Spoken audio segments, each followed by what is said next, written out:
Hey! O Regiela Nisi Mathias Ezeaku Ejiofor. Reality of Mathias they preach every day. A hit Kuala no Mathias. Mathias have been arrested by men on police uniform.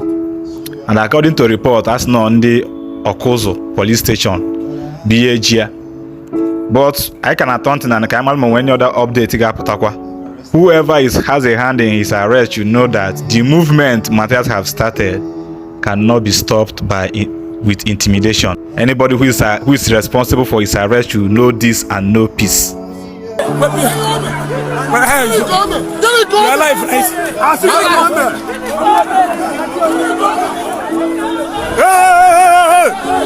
See what an officer do to person.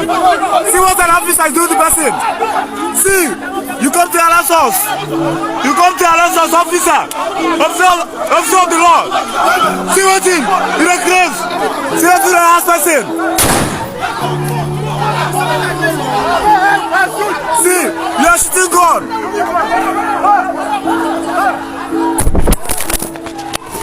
What? See ya.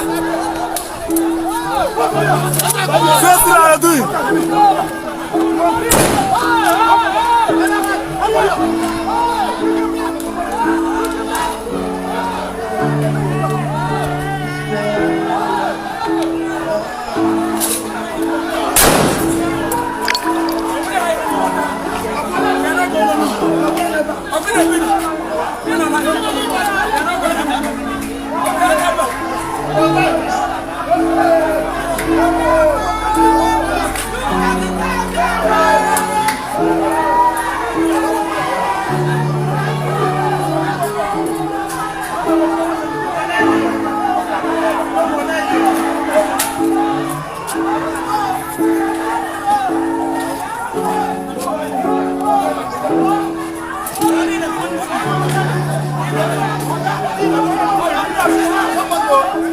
They're harassing us.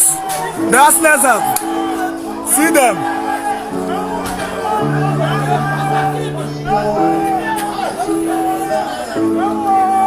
How much money you want?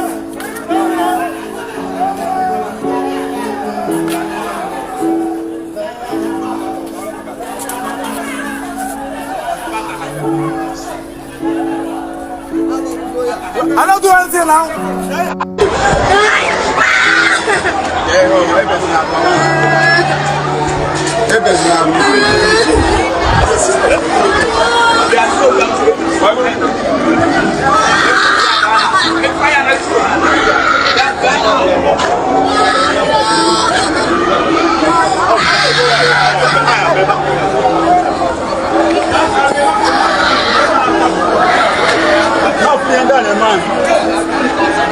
Look at what they are doing to us. They are Mathias Ezeaku.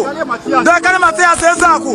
What did this man do? Say they are dragging him. Say they are dragging him. Make community say there. Make people see us now. Say they are dragging him. Say they are dragging him. Say they are dragging him. They have gone now. Say they are dragging him.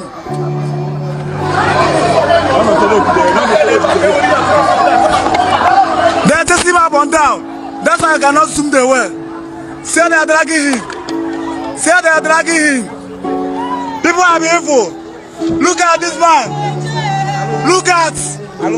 Look at. Look at this man. See, they're shooting. They're shooting for leg.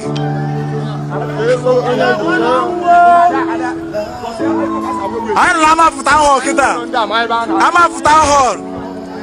We there for I'm after town hall. Everybody I'm going to police better harass. See them. Why would Mathias na muta na muta siana? Neye vrem fa kwa usiloko.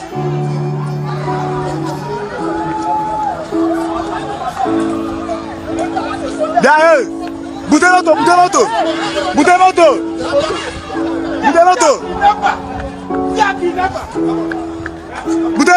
Tọ́ lọ mọ́tà àmọ́lẹ́ bóyá àlàgá. Papa, tọ́ lọ mọ́tà. Kárán ká ṣe òǹdà.